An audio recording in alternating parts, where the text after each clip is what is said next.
Hey, what you reading for? Hey, what's up YouTube? Michael here talking books, literary, horror, classics, and contemporary.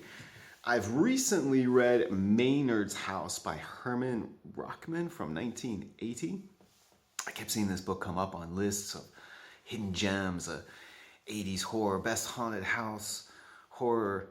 So that piqued my curiosity and I read it. Unfortunately, I didn't love it. It does not make my list of best haunted house books.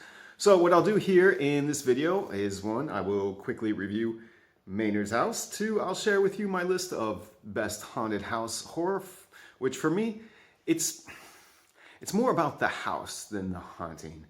Rather than ghosts, I prefer sentient houses or apartments with a nefarious agenda.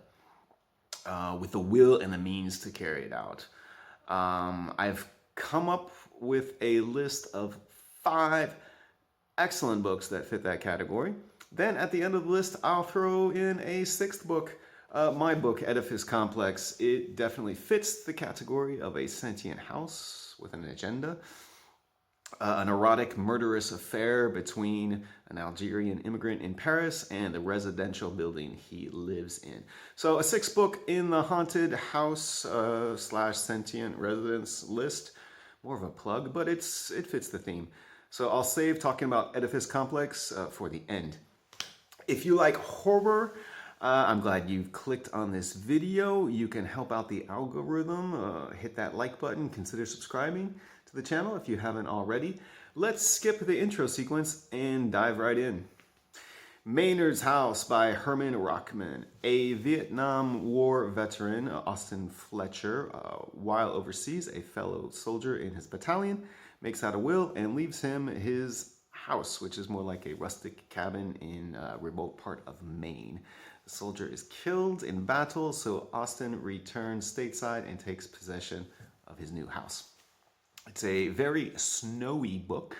We open on a blizzard and we follow our protagonist as he tries, for better or worse, to survive the harsh, long winter in his secluded Maine cabin. I was expecting a horror book. It was pitched to me as a horror book. It is not a horror book. There are a few horror elements introduced, but I don't think the book ever tries, apart from maybe one scene near the end. I don't think the book ever tries to be a horror book. It's its own thing. The book makes good use of its snowy setting. Our protagonist is from Cincinnati. He's a bit of a loner, an outcast, and he is very much a fish out of water in a snowstorm in Maine. The quirky, folksy Maine locution is played here for humor, and I think it works quite well. That was one of my favorite aspects of the book. However, about halfway through the book, our protagonist, who is a man in his mid-20s, he develops an infatuation with a schoolgirl, which is gross. Her age fluctuates from 14 to 15, sometimes older, sometimes younger. Her age fluctuates not because of weak writing, but because of the narrator's flimsy grasp on reality. Still, it's gross. The narrator recognizes that it's gross, but that doesn't make it any less nauseating to read about. It's a strange choice. I'm not sure what the author was hoping to get out of it. It doesn't seem to be essential to the plot or to the book's themes, but maybe I'm missing something. I didn't like that aspect of the book. The book reminded me a lot of the work of Finnish author Arto Pasalina. A man on the marge of society, holed away in a secluded snowy place, humoristic writing. Although, to be honest with you, the books of Arto Pasalina have played much better on me than Maynard's House did. Unfortunately, only a few of Arto Pasalina's novels have been translated into English. Into other languages, yes, but English not so much. Maynard's House does introduce a few horror elements, such as a witch. Apparently the cabin used to belong to a witch, and there's a lore about that. However, aside from that one small scene towards the end, it doesn't really make much use of these horror elements. Horror is not what the book is going for. Ultimately, although I did enjoy some aspects of Maynard's House, the snowy landscape, the humor, the quirky Maine folksiness, I was expecting a horror book. I did not get a horror book, so I was disappointed. Although I can't recommend Maynard's House, but if you're looking for creepy haunted house stories, I do have some excellent books in that subgenre to recommend.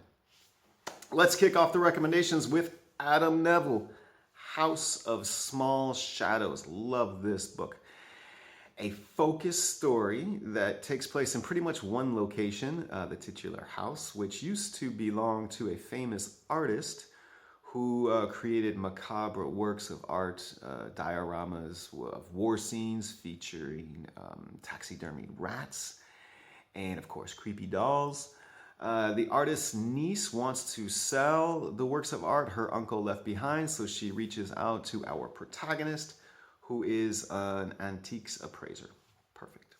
What I loved about this book, one, the creepy descriptions of the house and the artwork that are stored there, the people looking after it, just great descriptions. Two, I love a house with an agenda. Is it possessed or is it an entity in itself? That is handled very well here. And three, the protagonist, she begins to get a sense of the danger, a sense of the threat, but she knows that she should run, but there is something about the danger that is compelling to her. And I love when there's danger, when there's a threat, but I especially love it when it comes from within.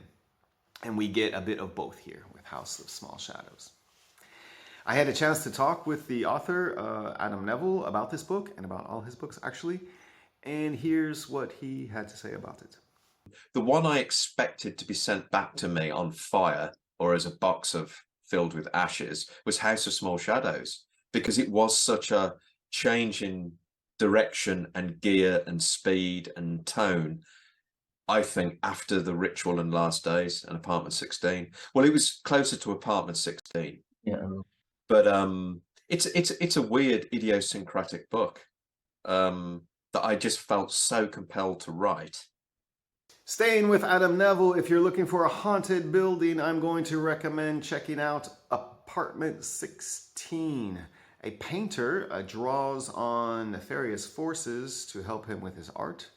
Those forces then become a presence in the residential building he lives in, a presence that has strange effects on the other residents.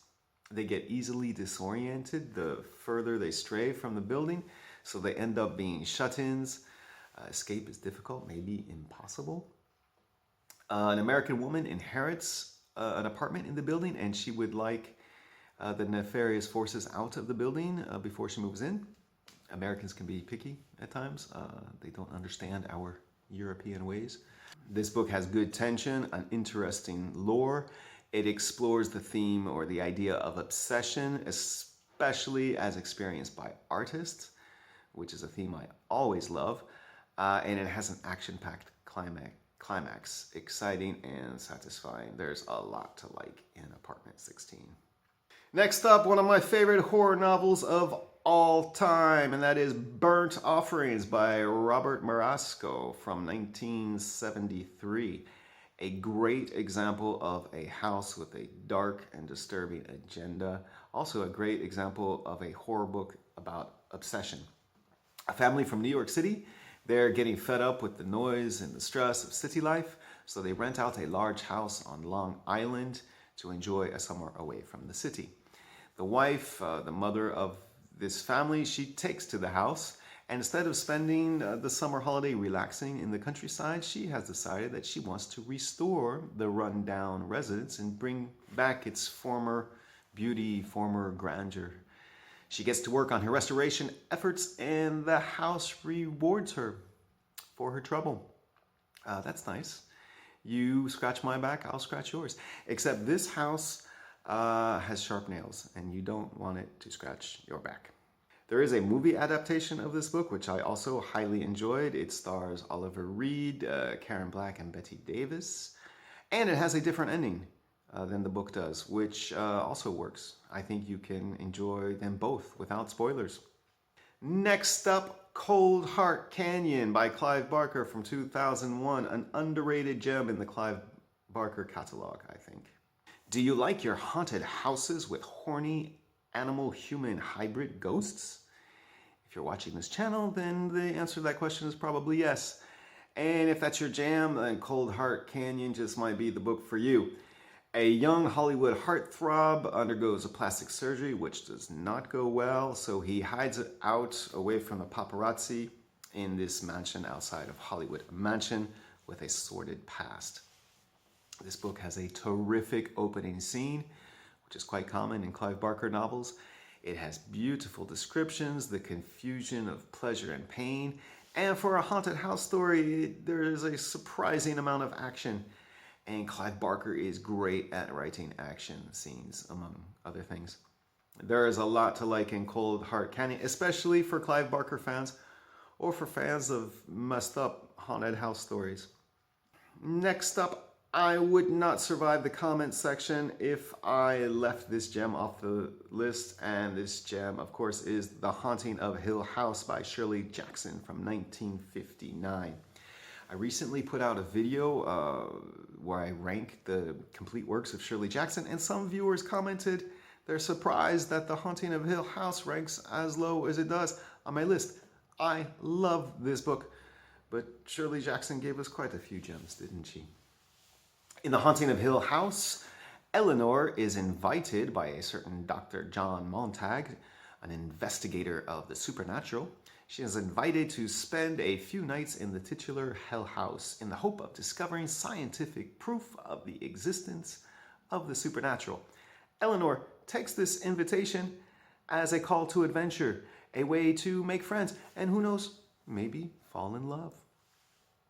I love Eleanor's unearned, unwarranted optimism, and then when she's confronted with reality, which does not correspond to her expectations, she may not have the mental capacity to deal with this contradiction, and it makes for a great story. It makes for a great character study.